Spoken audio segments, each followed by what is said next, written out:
السلام علیکم پیارے ساتھیوں۔ تو آج آپ کو سنانے جا رہے ہیں ایک ایسی سچی کہانی جو ہمارے معاشرے کا حصہ ہے۔ جوائنٹ فیملی سسٹم، مل جل کر رہنے میں جو محبت ہے وہ اکیلے رہنے میں کہاں۔ ایک بہو نے کی نادانی تو کیا ساس کو بھی ہوا احساس۔ آئیے مل کر یہ کہانی سنتے ہیں۔ اس سے پہلے ہمارے چینل سے دا وائس کو سبسکرائب کر دیں اور ویڈیوز کی نوٹیفیکیشنز کے لیے بیل کو پریس کریں۔ شادی سے پہلے مجھے بالکل اندازہ نہیں تھا کہ جوائنٹ فیملی میں رہنا کتنا مشکل ہوتا ہے۔ میری ماں نے بھی ساس نندوں کے ساتھ طویل عرصہ نباہ کیا۔ میری دادی بھی مزاج کی کافی تیز تھیں، لیکن انہوں نے امی کے ساتھ کبھی کوئی زیادتی نہیں کی۔ تھوڑی بہت روک ٹوک اور تنقید تو ہوتی تھی، لیکن مجموعی طور پر ان کا رویہ بہتر تھا۔ اسی طرح امی نے بھی ان کا احترام کیا اور کبھی ایسی کوئی بات نہیں کی جو ان کی ناراضگی کا سبب بنتی۔ وہ اپنی نندوں کو بھی بہنوں کی طرح چاہتی تھیں۔ ان کی ہر ضرورت کا خیال رکھنا اور ان کی شادی کی تیاریوں میں بڑھ چڑھ کر حصہ لیا انہوں نے۔ یہی وجہ تھی کہ گھر میں پیار محبت کا ماحول بنا رہا، اور نندوں کی شادی کے بعد امی مکمل طور پر خود مختار ہو گئیں، لیکن نندوں اور دیوروں سے ان کے تعلقات مثالی رہے۔ اس کے برعکس میری سسرال میں حالات بالکل مختلف تھے، جس کا اندازہ مجھے شادی کے ایک ہفتے بعد ہی ہو گیا تھا۔ حالانکہ یہ شادی میری ساس کی پسند اور مرضی سے ہی ہوئی تھی۔ میں اپنی سہیلی عفت کی شادی میں گئی تو انہوں نے مجھے وہاں دیکھا۔ ان دنوں وہ ارسلان کے لیے لڑکی ڈھونڈ رہی تھی۔ انہیں مجھ میں نہ جانے کیا بات نظر آئی کہ دیکھتے ہی مجھے پسند کر لیا۔ ان کی عفت سے دور کی رشتہ داری تھی۔ انہوں نے عفت کی امی سے ہمارے گھر کا فون نمبر لیا اور ایک ہفتے بعد ہی امی سے فون پہ بات کر لی۔ وہ میرا رشتہ مانگنے کے لیے ہمارے گھر آنا چاہ رہی تھی۔ امی کو کیا اعتراض ہو سکتا تھا؟ جس گھر میں بیری ہو وہاں پتھر تو آتے ہی ہیں۔ ویسے بھی انہوں نے عفت کی امی کا حوالہ دیا تھا، اس لیے امی نے انہیں اتوار کے دن بلا لیا۔ وہ اپنے ساتھ ارسلان اور چھوٹی بیٹی نادیہ کو بھی لے کر آئی تھی۔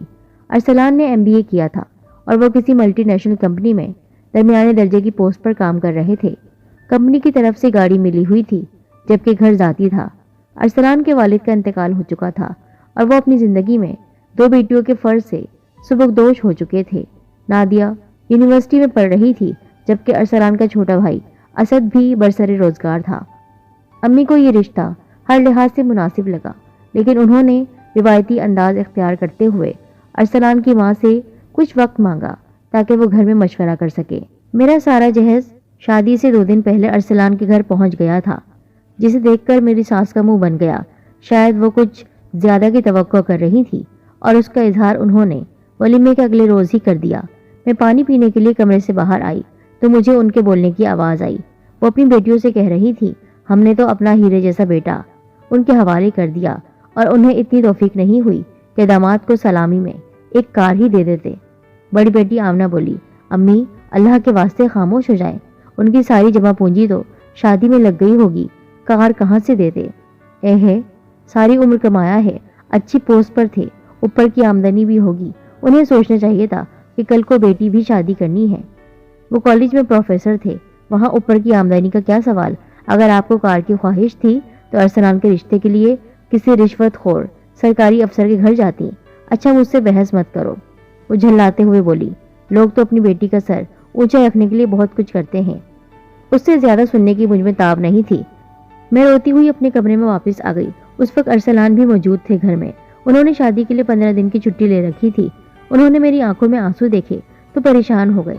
مجھ سے رونے کی وجہ پوچھی تو میں نے ٹال دیا، لیکن وہ سمجھ گئے کہ ضرور کوئی بات ہوئی ہے، اس لیے اصرار کر کے پوچھنے لگے۔ مجبوراً مجھے بتانا پڑا۔ پوری بات سن کر وہ بولے، تم دل چھوٹا مت کرو، ان کی تو عادت ہے ایسی باتیں کرنے کی۔ آئندہ بھی تمہیں بہت کچھ سننے کو ملے گا، اس کے لیے تیار رہو اور اپنے اندر صبر و برداشت کا مادہ پیدا کرو۔ بس کبھی انہیں پلٹ کر جواب مت دینا۔ تم نے سنا ہوگا، ایک چپ 100 کو ہراتی ہے، وہ بھی ایک دن تھک ہار کر خاموش ہو جائیں گی۔ شادی کے بعد دعوتوں کا سلسلہ شروع ہو گیا۔ میرا میکا بہت بڑا تھا۔ 15 دن میں ہی میں نے اپنی ساس کے مزاج کو اچھی طرح سمجھ لیا تھا۔ انہیں ارسلان کے ساتھ کہیں جانا پسند نہیں تھا، یہاں تک کہ میں امی سے ملنے ہفتے میں ایک بار اپنے گھر جاتی تو وہ بھی انہیں ناگوار گزرتا۔ وہ چاہتی تھی کہ نہ میں کہیں جاؤں نہ کوئی مجھ سے ملنے آئے۔ ارسلان کی بڑی خواہش تھی کہ وہ مجھے لے کر پہاڑی علاقوں کی سیر کے لیے جائیں، لیکن دفتر سے مزید چھٹی نہ ملنے کی وجہ سے ان کی یہ خواہش پوری نہ ہو سکی۔ ایک طرح سے اچھا ہی ہوا، ورنہ میری ساس بہت شور مچاتی۔ ارسلان نے وعدہ کیا تھا کہ جیسے ہی چھٹی ملے گی وہ مجھے گھمانے کے لیے ضرور لے کر جائیں گے، جی میں آیا کہہ دوں، اپنی ماں اور بہن کو بھی ساتھ لے چلنا، ورنہ میری زندگی عذاب ہو جائے گی، لیکن اس لیے خاموش رہی کہیں انہیں برا نہ لگ جائے۔ معاملہ صرف آنے جانے تک محدود ہی نہیں رہا، بلکہ وہ مجھے اذیت پہنچانے کا کوئی موقع ہاتھ سے نہ جانے دیتی۔ ساس صاحبہ نے چند روز تو کچن میں میرا ساتھ دیا، اس کے بعد ساری ذمہ داری مجھے سونپ کر خود فارغ ہو گئی۔ اب ان کا سارا وقت ٹی وی دیکھنے اور بیٹیوں سے فون پر بات کرنے میں گزر جاتا تھا۔ چھوٹی نند نادیہ کو گھر کے کام کاج سے کوئی دلچسپی نہیں تھی۔ وہ دوپہر کو کالج سے آنے کے بعد کمرہ بند کر کے سو جاتی، پھر وہ شام کو ہی کمرے سے باہر نکلتی تھی۔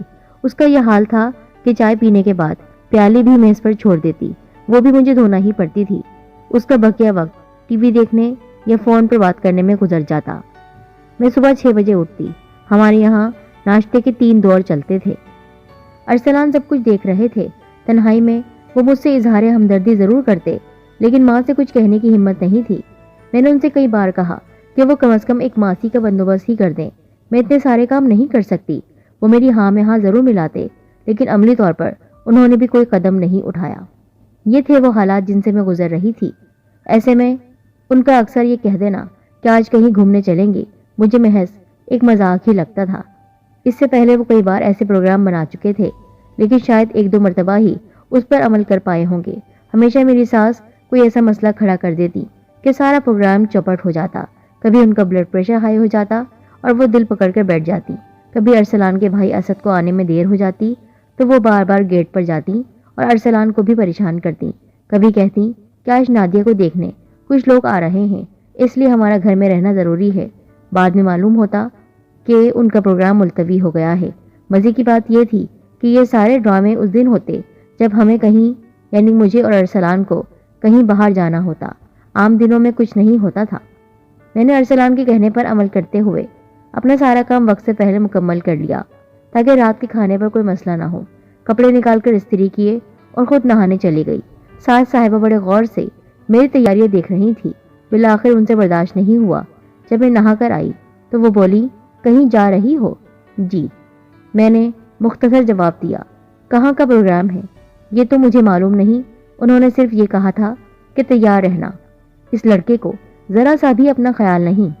ان کی بڑبڑاہٹ شروع ہو گئی۔ سارا دن دفتر میں سر کھپاتا ہے اور شام کو سیر و تفریح کی سوچتی ہے۔ واپسی تو 12 بجے سے پہلے کیا ہوگی؟ کب سوئے گا؟ کب اٹھے گا؟ میں نے ان کی بات کا کوئی جواب نہیں دیا۔ البتہ مجھے ارسلان پر غصہ آ رہا تھا۔ وہ ایسی باتیں کہتے کیوں ہیں جس پر عمل نہیں کر سکتے، اور اگر کہیں چلے بھی جائیں تو واپسی پر کوفت کے علاوہ کچھ حاصل نہیں ہوگا۔ میں نے سوچ لیا تھا ارسلان آئیں گے تو انہیں منع کر دوں گی، لیکن جب وہ گھر آئے تو میں کچھ نہ کہہ سکی۔ وہ بہت خوش لگ رہے تھے۔ انہوں نے پرجوش انداز میں کہا، تم مجھے ایک چائے کی پیالی دے دو، میں تھوڑا آرام کر لوں، پھر چلتے ہیں۔ 8 بجے ہم تیار ہو کر کمرے سے باہر آئے تو ساس صاحبہ لاؤنج میں بیٹھی چوکیداری کر رہی تھی۔ انہوں نے بیٹھے بیٹھے تیر چلایا، کہاں کی تیاری ہے؟ ایک دوست نے کھانے پر بلایا ہے۔ دوست کی محفل میں عورتوں کا کیا کام؟ فیملی ڈنر ہے، سب کی بیویاں ہوں گی۔ مجھے یہ بالکل پسند نہیں کہ عورتیں غیر مردوں کی دعوت میں جائیں۔ وہ غیر نہیں، سب میرے دوست ہیں، میرے ساتھ آفس میں کام کرتے ہیں۔ اس سے پہلے کہ وہ کچھ کہتی، ارسلان نے مجھے اشارہ کیا اور ہم تیزی سے چلتے ہوئے گھر سے باہر آ گئے۔ ارسلان نے اپنی گاڑی ایک ریسٹورنٹ کے باہر روکی اور مجھے اندر لے کر چلے گئے۔ انہوں نے پہلے سے ایک میز مخصوص کروا رکھی تھی۔ میں نے ادھر ادھر دیکھا، لیکن مجھے ان کا کوئی دوست یا ان کی بیوی نظر نہیں آئی۔ میں نے پوچھا، آپ کے دوست نہیں آئے ابھی تک؟ وہ ہنستے ہوئے بولے، میں نے امی سے جھوٹ بولا تھا، کوئی دعوت واوت نہیں ہے۔ اگر میں کہہ دیتا کہ تمہیں کھانا کھلانے لے جا رہا ہوں تو ایک ہنگامہ کھڑا ہو جاتا، اس لیے جھوٹ کا سہارا لینا پڑا۔ اوہو، آج یہ عنایت کس سلسلے میں تمہیں سرپرائز دینا چاہ رہا ہوں۔ آج میری پروموشن ہوئی ہے۔ معلوم تو مجھے پہلے ہی تھا، لیکن میں نے سوچا لیٹر مل جائے پھر تمہیں بتاؤں گا۔ ان کی پروموشن کی خبر سن کر خوشی تو ہوئی، لیکن ساتھ ہی یہ خیال بھی آیا کہ اس سے مجھے کیا فائدہ ہوگا۔ وہ جو کماتے ہیں گھر میں خرچ ہو جاتا ہے۔ شادی کے بعد انہوں نے میرے کپڑے بنائے، نہ ہی کبھی کوئی گفٹ دیا۔ شاید ان کے پاس کچھ بچتا ہی نہیں تھا یا پھر ماں سے ڈرتے تھے۔ مبارک ہو، اس خوشی میں آپ سے ایک اچھا سا تحفہ لوں گی، تمہیں کہنے کی ضرورت نہیں ہے۔ وہ مسکراتے ہوئے بولے، میں نے پہلے ہی اس کا انتظام کر لیا ہے، یہ دیکھو۔ انہوں نے کوٹ کی جیب سے ایک سفید موتیوں کا ہار نکالا اور بولے، یہ تمہاری خوبصورت گردن میں بہت سجے گا۔ وہ بہت قیمتی اور خوبصورت ہار تھا، لیکن وہ جگہ ایسی نہیں تھی کہ میں اس ہار کو وہاں پہنتی۔ میں نے اسے اپنے پرس میں رکھ لیا اور بولی بہت بہت شکریہ۔ ہماری واپسی 11 بجے ہوئی۔ سب لوگ اپنے کمروں میں بند ہو چکے تھے، حالانکہ یہ ان کے سونے کا وقت نہیں تھا۔ میں نے شکایتی لہجے میں ارسلان سے کہا، دیکھ لیا، میں اس لیے آپ کے ساتھ کہیں نہیں جاتی۔ ارے یہ تو روز کا مسئلہ ہے، آخر کب تک ہم اپنے دل کو مارتے رہیں گے؟ آپ تو صبح دفتر چلے جائیں گے جناب، دن بھر میں باتیں سنتی رہوں گی میں۔ سن لینا، وہ بے پرواہی سے بولے، اس مسئلے کا کوئی اور حل نہیں ہے۔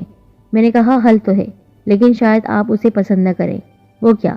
اگر ہم اپنا گھر الگ کر لیں تو ان پابندیوں سے نجات مل سکتی ہے۔ پاگل ہو گئی ہو؟ وہ غصے سے بولے، اپنا گھر ہوتے ہوئے میں کرائے کے مکان میں کیوں رہوں؟ میں نے اس ٹاپک پر مزید بات کرنی مناسب نہیں سمجھی، لیکن اتنا ضرور کہا کہ بہت جلد انہیں اندازہ ہو جائے گا کہ میں نے کوئی غلط بات نہیں کی۔ ساس صاحبہ نے مجھ سے کوئی بات نہیں کی اور اپنے کمرے میں منہ لپیٹے پڑی رہیں۔ لگ رہا تھا جیسے گھر میں کوئی میت ہو گئی ہو۔ اس دن نادیہ بھی کالج نہیں گئی۔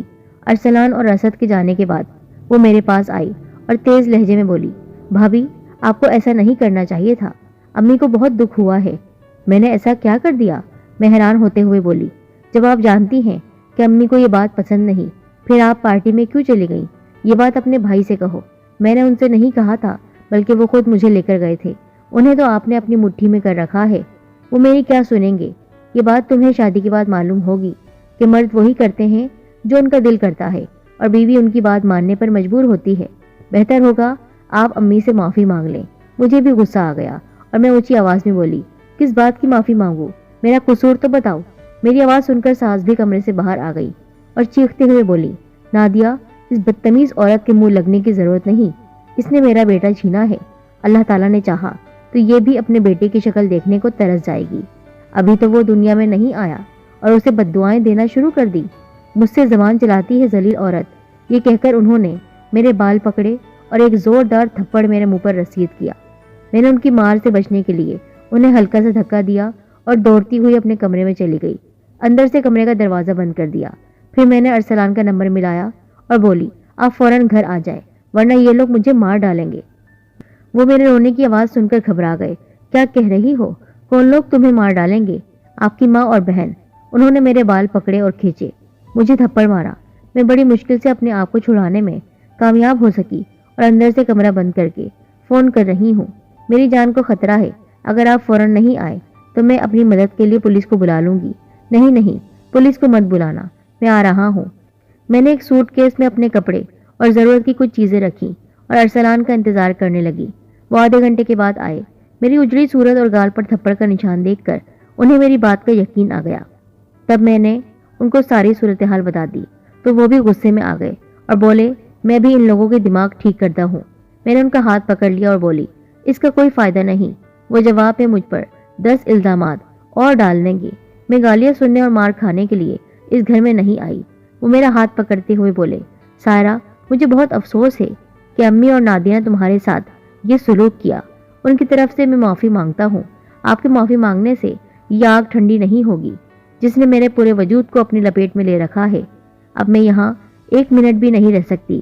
آپ مجھے ابھی اسی وقت امی کے گھر چھوڑ آئیں ورنہ میں اپنی جان دے دوں گی۔ یہ کوئی حل نہیں ہے۔ تم کب تک وہاں رہو گی؟ واپس تو اسی گھر میں آنا ہے۔ جب تک آپ الگ گھر نہیں لیتے میں وہیں رہوں گی۔ وہ سمجھ گئے کہ میں اس وقت شدید غصے میں ہوں اور ان کی کوئی بات نہیں سنوں گی۔ وہ ایک ٹھنڈی سانس لیتے ہوئے بولے، ٹھیک ہے چھوڑ آتا ہوں، لیکن پہلے تم اپنا حلیہ تو ٹھیک کر لو۔ میں نے واش روم میں جا کر منہ ہاتھ دھویا۔ میرے گال پر نیند پڑ گیا تھا جو اتنی جلدی ٹھیک ہونے والا نہیں تھا۔ بیرونی دروازے تک جانے کے لیے لاؤنج سے گزرنا پڑتا اور وہاں میری ساس اپنی چہیتی نادیہ کے ساتھ بیٹھی ہوئی تھی۔